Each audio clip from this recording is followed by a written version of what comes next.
I had just returned from my 15-minute coffee break when I noticed something strange. Two people in dark suits were standing at my cubicle. Both wore ID badges clipped neatly to their belts, and each carried a slim folder.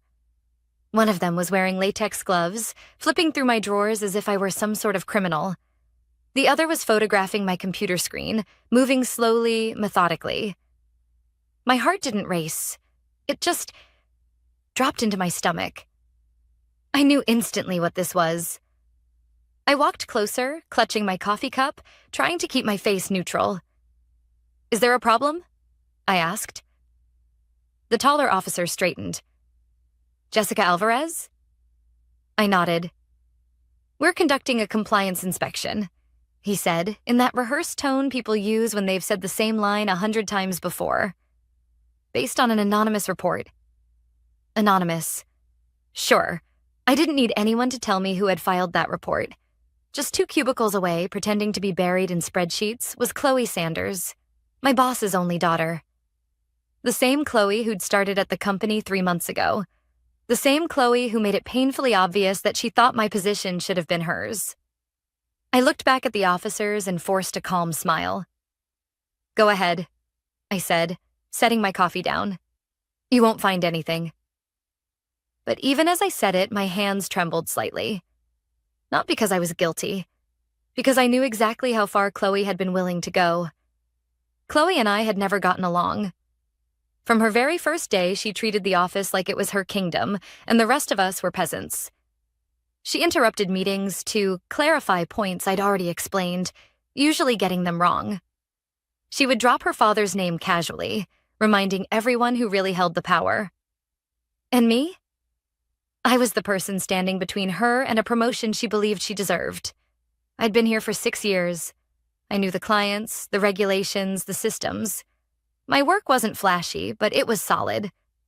Which is exactly why she hated me. Because you can't outshine someone who doesn't need to shine in the first place. The officers kept working in silence. They opened file folders, flipped through reports, checked my desktop.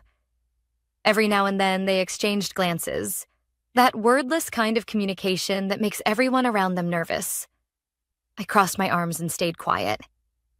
Inside, though, my thoughts were racing. This is it. She's finally done it. Chloe's managed to convince them I'm a liability. Months of whispers, fake concern, accidental mistakes pinned on me. She's been building this moment. I stole a glance in her direction. She was pretending to highlight cells on a spreadsheet, but her eyes kept flicking up, watching. She wasn't even trying to hide it. I should have been angry. I should have felt humiliated, standing there while strangers rifled through my things. But instead, I felt something different. A strange kind of calm. Because Chloe had no idea what she was about to walk into. Before I tell you what happened next, could you take a quick second to drop a comment and tell me where you're listening from? I love seeing how far these stories travel. And if you haven't already, please subscribe and hit the bell, because this story only gets wilder from here. The shorter officer pulled open my bottom drawer. He sifted past notebooks, pens, and a few personal items. Then his gloved hand froze. He pulled out a leather-bound folder, flipped it open, and frowned. "Jessica," he said slowly. "What's this?" I glanced down at the file in his hands. My chest tightened. It wasn't mine. At least, it hadn't been yesterday. Inside were printed emails, notes scribbled in handwriting that wasn't mine, even screenshots of supposed mistakes. Mistakes that looked suspiciously like the ones Chloe had whispered about in the past weeks. I felt my throat go dry, but I forced myself to breathe evenly. "That's not my file," I said. The taller officer's eyebrows lifted. "It was in your drawer." I looked straight at him. "And yet it doesn't belong to me." Behind me, I heard the faintest sound, the squeak of Chloe's chair as she shifted, trying to see. For a moment, the break room chatter, the ringing phones, the tapping keyboards around me all seemed to fade. It was just me, the officers, and the folder that could ruin my career. But then something happened that shifted everything. The officer kept flipping through the pages, his expression darkening. He showed a page to his partner. They whispered quickly, then glanced at me with an unreadable look. "Miss Alvarez," the shorter one said finally, "we need to speak with you in private." I nodded, steady as stone. Of course. Because if they looked closely enough, they'd see the truth. And when they did, Chloe's plan would collapse before her eyes. The compliance officers led me down the hall to one of the small glass-walled conference rooms. My coworkers' eyes followed me as we walked past, whispering behind hands, pretending to look busy. I could practically hear the story spreading. Jessica's under investigation. Compliance caught her red-handed. Inside the room, they closed the blinds, sat across from me, and placed the folder on the table like it was evidence in a trial. The taller officer cleared his throat. "Jessica, as part of this inspection, we're obligated to review any documents found at your workstation. Can you explain the origin of this file?" I leaned back in my chair, forcing myself to stay calm. "I've never seen that folder before today." He raised an eyebrow. "It was found in your desk drawer." "I believe you," I said evenly, "but that doesn't make it mine." The shorter officer flipped open the folder. "These appear to be records of errors, policy violations, and misconduct. The notes are dated, signed with initials, and include supporting documents. For example," he pulled out a page. "An email to a client where you allegedly provided incorrect policy terms." I felt my stomach tighten. I remembered that email. Except I had caught the mistake before it went out. I'd rewritten it and resent it within 10 minutes. The incorrect version had never left my drafts. I looked the officer straight in the eye. "That's not the final email. That's a screenshot of an unsent draft." The two men exchanged a look. For weeks, I'd sensed Chloe circling. The accidental bumps into my desk when she passed by. The casual remarks she made about my bad memory in meetings. The way she'd hover whenever I was typing, like she was waiting for me to slip. And now, here it was. Her big move. A fabricated dossier of my supposed incompetence. Except Chloe had made one mistake. She thought I didn't know how closely she'd been watching me. But I had been watching her too. The officers asked me to walk them through the documents, page by page. There were screenshots of spreadsheets with errors circled in red. But the version in the folder wasn't the final version. The corrected file was still sitting on the company's shared drive with my digital signature and timestamp. There were printouts of emails with typos or wrong dates, but every one of those had a follow-up correction, also time-stamped, also logged. And then there were handwritten notes, pages and pages of them. They described me as habitually late, unprofessional in tone, and potentially reckless with client data. The handwriting was neat, feminine, loopy, like a teenager's journal. Not mine. I pointed to the notes. "Do you have handwriting samples on file?" The taller officer gave me a measured look. "Why?" "Because anyone who's worked here longer than a week knows I print in block capitals. Always. It's in my HR file. That's not my writing." He scribbled a note to himself. After nearly an hour, they leaned back in their chairs. The shorter officer tapped the folder. "Jessica, do you have any idea who might want to create this kind of documentation about you?" I hesitated, just long enough to make it look like I was reluctant. Then I sighed. "I don't want to make accusations without proof, but Chloe Sanders has expressed interest in my position. She also has access to my desk. Everyone does. The drawers don't lock." They didn't respond right away, but I could tell by the way they exchanged glances that the name wasn't unfamiliar. Back at my cubicle, Chloe was waiting. She wasn't looking at me directly, but I could feel the smug satisfaction radiating off her. She was certain she'd won. I sat down, turned on my monitor, and acted like nothing had happened. Inside, though, I was thinking 3 steps ahead, because Chloe had underestimated me. She thought I was the type who'd panic, deny, maybe even lash out. But the truth was, I'd been documenting things too. Not fake mistakes, not fabricated notes, but subtle details, real events, the kind of things people overlook until it's too late. The officers might not know it yet, but they were sitting on the edge of something much bigger than a few forged emails. That evening, as I packed up to leave, Chloe passed by my desk. She stopped, leaned against the partition, and whispered so no one else could hear. "Rough day, Jessica?" I looked up slowly.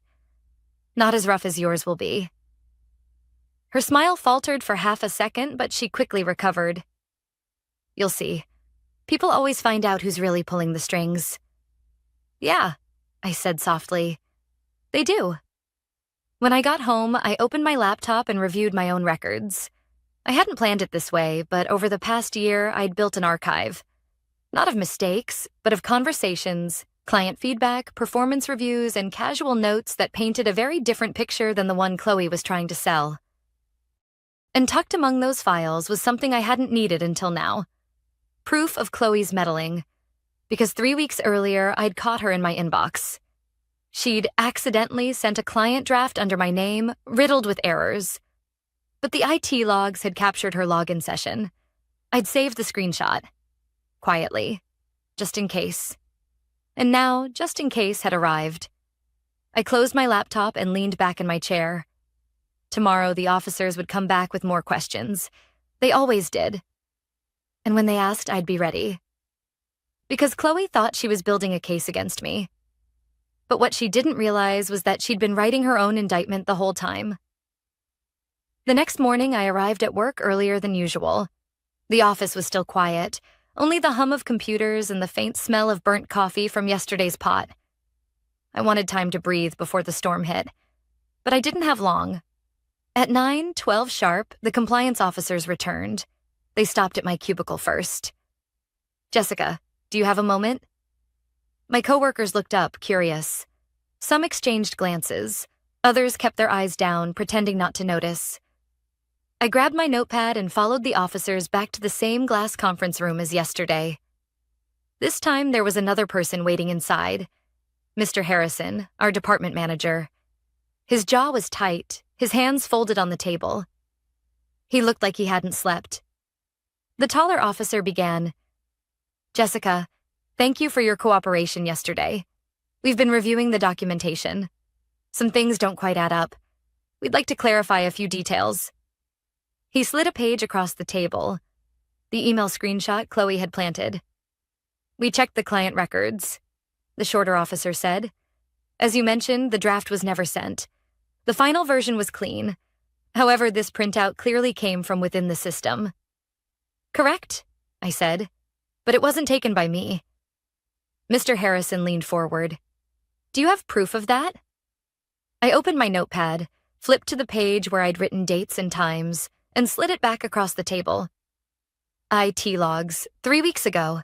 Someone accessed my account from a workstation that wasn't mine. I flagged it and took screenshots before reporting it to support. The officers studied the page. Mr. Harrison frowned. "Who?" I didn't answer right away. My pen tapped lightly against the table.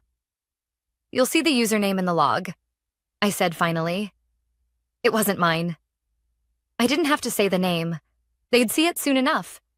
Back at my desk, the atmosphere felt different. Conversations quieted when I walked past. People avoided eye contact. By noon, I understood why. "Jessica," my coworker Maria whispered when she caught me in the hallway. "I need to tell you something. Chloe's been talking." I stiffened. "Talking about what?" "She's saying you're under investigation for client mishandling, that you've been falsifying records to cover mistakes. She says compliance is close to proving it." I closed my eyes briefly. Chloe wasn't just relying on the planted folder. She was poisoning the well, creating doubt before the truth could surface. "Do people believe her?" I asked. Maria hesitated. "Some do. You know how she is. She makes it sound convincing." Of course she did. Chloe had inherited her father's charisma. The same sharp smile, the same ability to twist a story into something believable. And unlike me, she didn't care who she stepped on in the process. That afternoon, I noticed small changes. Emails from colleagues were shorter, clipped. The friendly banter in the break room quieted when I walked in. Even the receptionist, who always greeted me warmly, only offered a polite nod. Chloe's poison was spreading, but I reminded myself, perception isn't reality. The officers weren't fools. They had the logs. They had the handwriting samples. It was only a matter of time before the pieces came together. Still, that didn't make the waiting any easier. At 3:45, the compliance officers returned. This time, they didn't ask me to leave my desk. They asked Chloe. Her face went pale, but she smiled tightly and followed them into the conference room. The entire office pretended not to watch, but everyone did. Heads tilted, fingers paused above keyboards. Even Mr. Harrison stood outside his office, arms crossed, eyes following her. Through the blinds, I caught glimpses.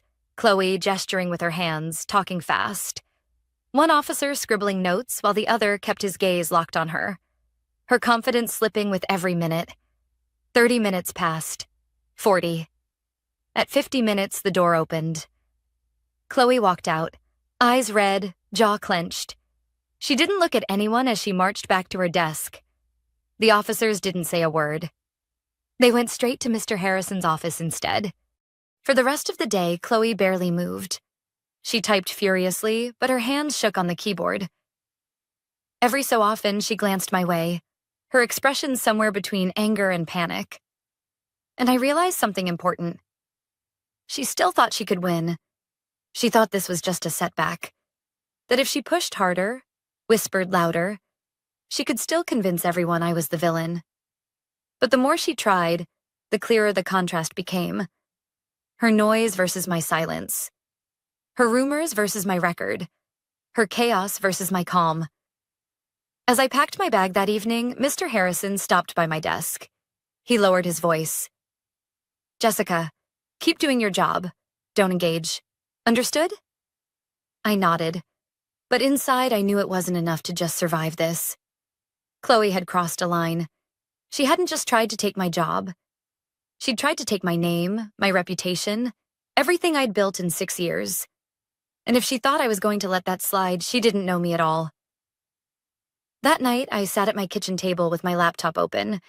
I organized the files I'd saved. AT logs, client testimonials, performance reviews, even casual emails where Chloe had overstepped. Piece by piece, the puzzle was forming. I wasn't just defending myself anymore. I was preparing to expose her. By 8:31, the calendar invite hit my inbox. Compliance review. Attendance required. Location. Conference room. B. Attendees. The 2 officers. Ms. Patel from HR. Mr. Harrison, my manager. Optional. Chloe Sanders. Optional, right. I printed nothing, brought only a notepad, and walked in exactly on time. The blinds were half closed. The table was too clean. Everyone had that stiff posture people get when they've decided not to make small talk. The taller officer started. "Jessica, thanks for coming. We've reviewed the documents found at your workstation and compared them to system records." His tone was neutral, but his jaw worked like he was chewing on a problem he didn't like. Ms. Patel nodded. "We'll walk through key points and then take questions." I folded my hands and waited. The shorter officer slid a page toward me. First, the email error that appeared in the folder. Server logs confirm your draft wasn't sent. The sent item in the client thread matches your corrected version. He tapped the margin. "This is fine." He placed a second page on top of the first. Second, access logs. At 5:46 p.m., 3 weeks ago, your account was opened from Workstation 4C while you were badged out of the building at 5:28 p.m. Mr. Harrison looked at me. "You were off-site?" "Yes," I said. "Jim, the badge log will show I didn't return." Ms. Patel glanced at the taller officer.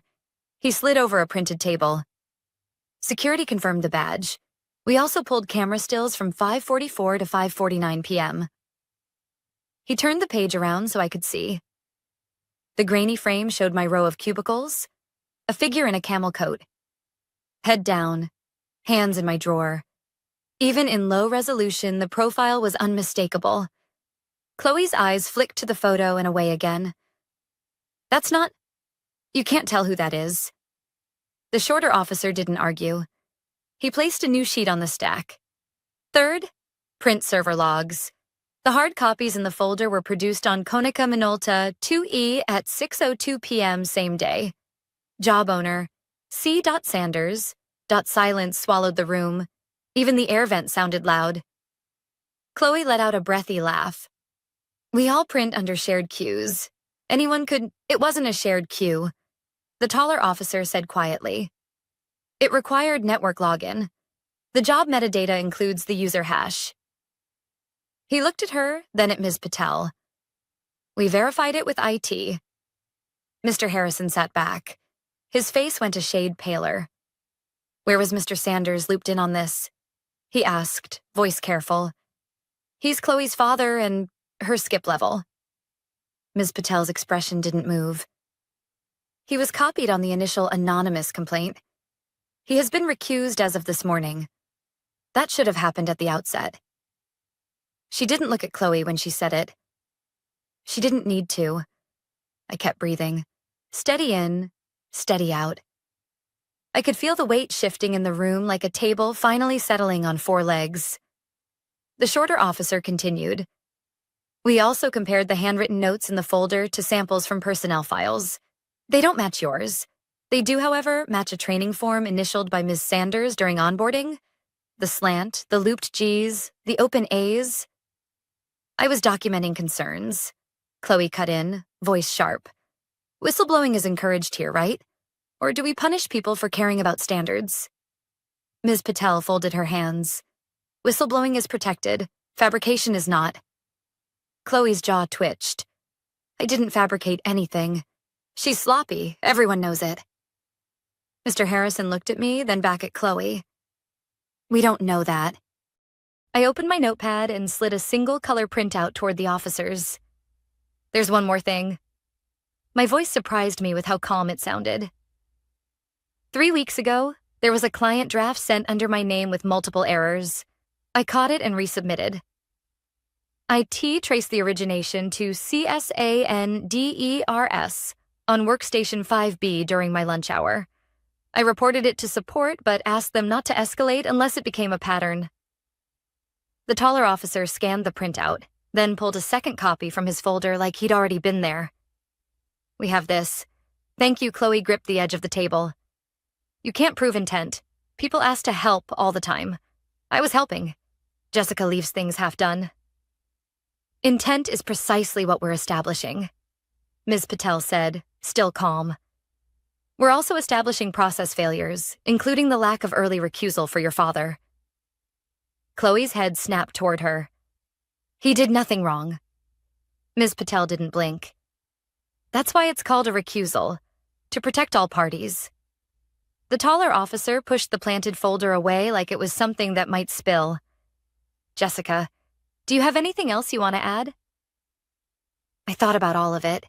The quiet corrections, the clipped emails, the way conversations died when I walked into the break room. I thought about the coworkers who didn't look up, and Maria whispering, she makes it sound convincing. I want to keep doing my job, I said. I want my name to mean the same thing it meant last month. No one spoke for several seconds. Then Ms. Patel closed her notebook. Here's what happens next. Jessica, you'll return to your full duties. We'll remove any flags or holds on your accounts. Chloe, you are placed on administrative leave with pay effective immediately while we complete our review. You are not to access company systems or premises without HR approval. Chloe's mouth fell open. You're suspending me? Based on a printer log? Based on a fuzzy photo? We're suspending you based on a pattern, Ms. Patel said. The documents, the access logs, the timing, and the conflict of interest concerns. We need to do this properly. Chloe turned to Mr. Harrison like he might pull a lever and change the floor under my chair. Say something. He looked tired, older. Compliance is running this. I'm staying out of it, like I should have from the start. The shorter officer gathered the papers. He paused, then looked up at me. We'll likely ask more questions, but the core issues are clear.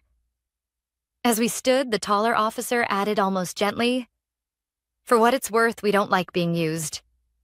When we realized the print jobs were tied to a complainant's account, well, he didn't finish the sentence. He didn't need to. Their faces went pale when they discovered what they were carrying was someone else's weapon. I stepped into the hallway and let the hum of the office swallow me. Keyboards, phones, the far-off clatter of the mail cart. Maria was near the copier. Our eyes met. She didn't say anything.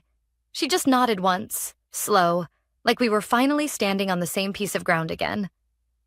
At my desk, my monitor woke to the client dashboard. No red banners, no holds. The ordinary grid of names and renewal dates looked almost beautiful.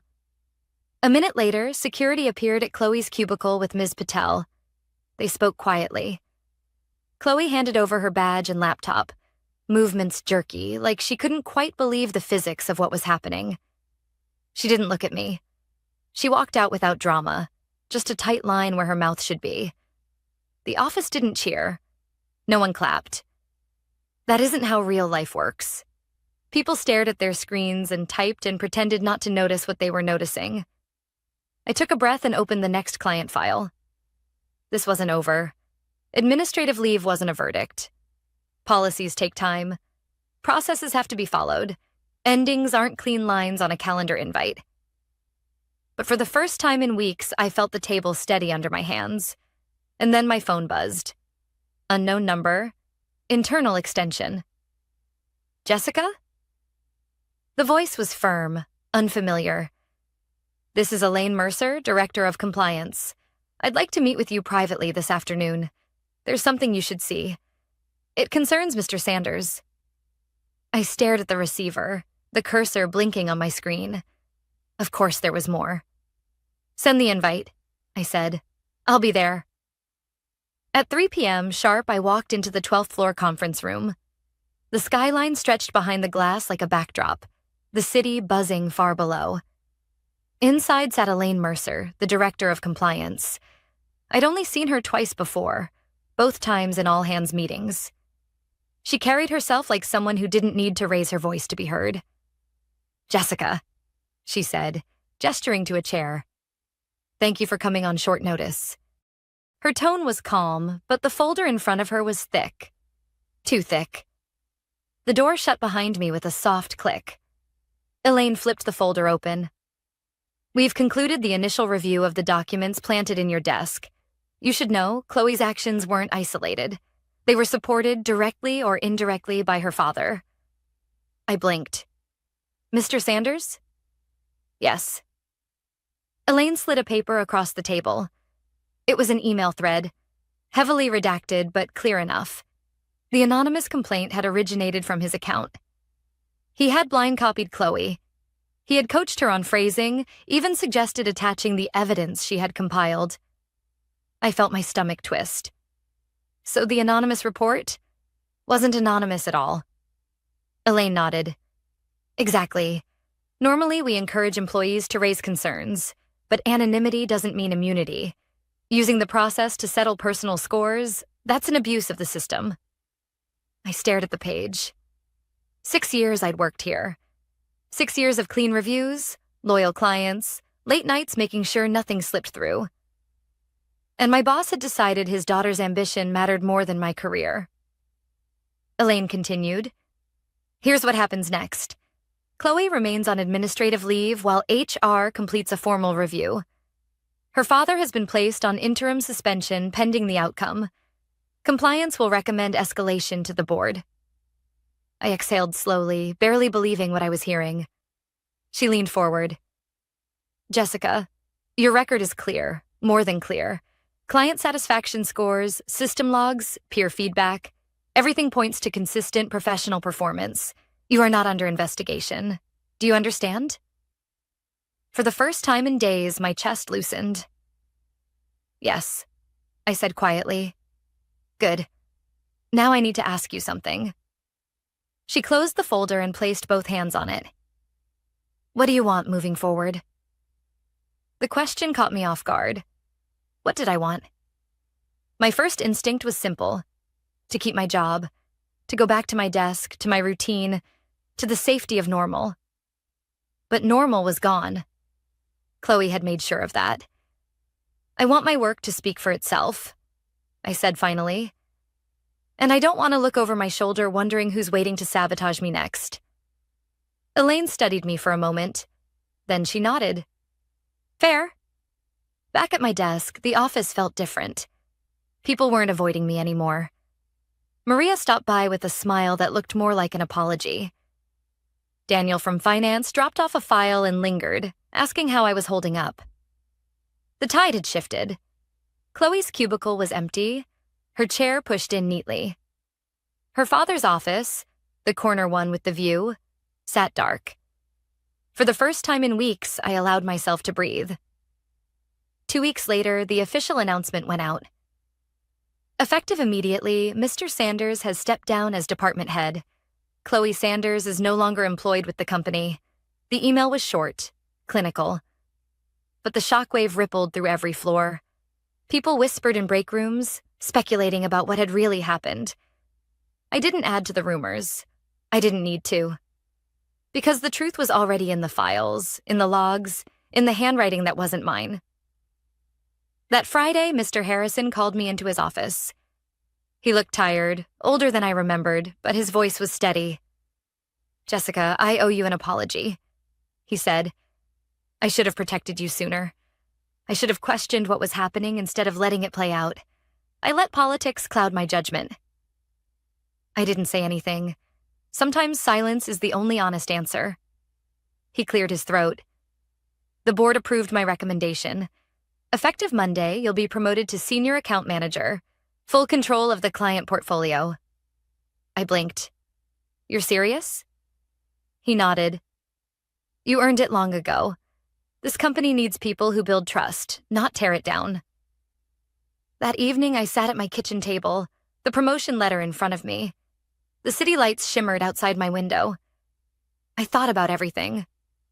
Chloe's whispers, her smug smile, the way she'd leaned against my cubicle with that false confidence. I thought about her father, about the way he'd chosen blood over fairness. And I thought about the compliance officers' faces when the truth surfaced. They hadn't just discovered planted evidence. They'd discovered what envy looks like when it curdles into sabotage. Here's the part no one tells you. Revenge in real life doesn't look like fireworks. It doesn't look like public humiliation or dramatic speeches. It looks like a folder closed quietly on a conference room table. It looks like an empty cubicle on Monday morning. It looks like people realizing, slowly, who you really were all along.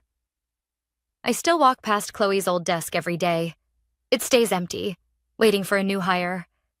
But for me, it's a reminder that no matter how carefully someone plots against you, the truth leaves a trail.